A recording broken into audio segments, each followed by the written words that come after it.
I've been a fan of yours since I was a little kid in the early 80s.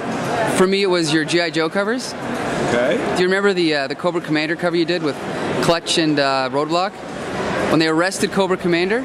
Oh, right, the full color one. Yes, that's one of probably my favorite comic book cover of all time. Oh, thank you. Yeah.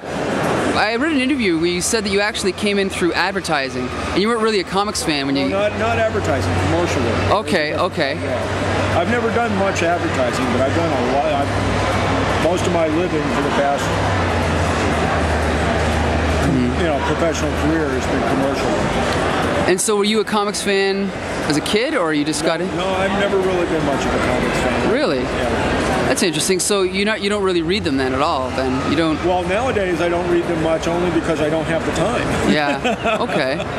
I'd like to. There's some stuff that does interest me. I see it every now and again, but I just don't have the time to really read it anymore. So when you got into art, who were your influences? Like obviously they weren't comic artists then. They were. Well, I have no real influences in the sense that I consciously made the effort to inculcate, or interpret someone's work into my own.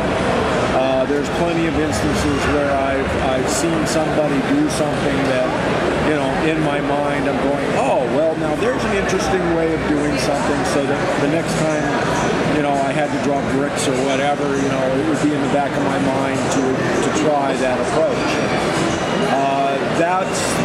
And those kind of things are so varied and so many that I couldn't even begin to list them. And more often than not, just as I said, they're very case-specific sort of things. So they're not really influences as much as they are tutorials. Okay. On a specific problem that I was addressing at any point in time. So now, knowing that, do you have any personal favorites in the comic field? For artists? Well, I would say that Hergé and Jean-Claude Mézières are personal favorites in the sense that I have all of the Tintin books and I have all of the Valerian books. Those are the only things that I've ever actually gone out of my way to find and collect. So, I'll concede that they're, some of my favorites. I like Joe Kubert's work a lot. Jack Kirby? I never really was much into Kirby's work until I had to work at Marvel, and that was by virtue of the fact that they made me do it. Really? Oh, okay.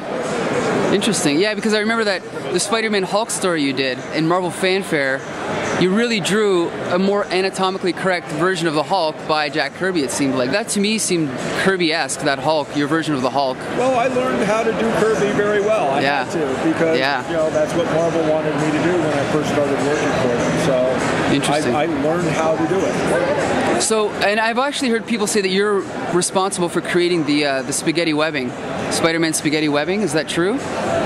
Sort of, kind of, yeah. I'll take credit for it. Sure.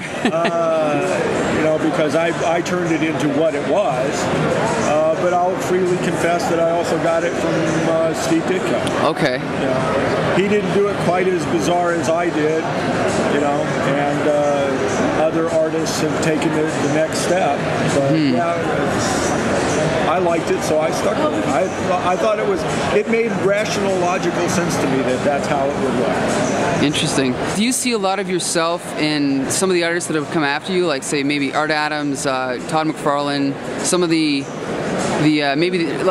some of the better image artists maybe? Do you see a lot of yourself in them, or? Well, I don't actively look for it. There's plenty of people that have admitted or conceded or even told me that I was an inspiration for their work, and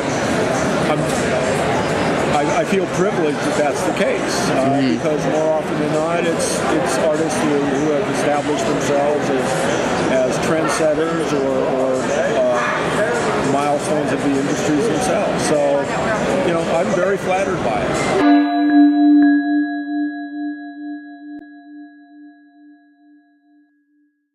Do you remember that one? Well, yeah.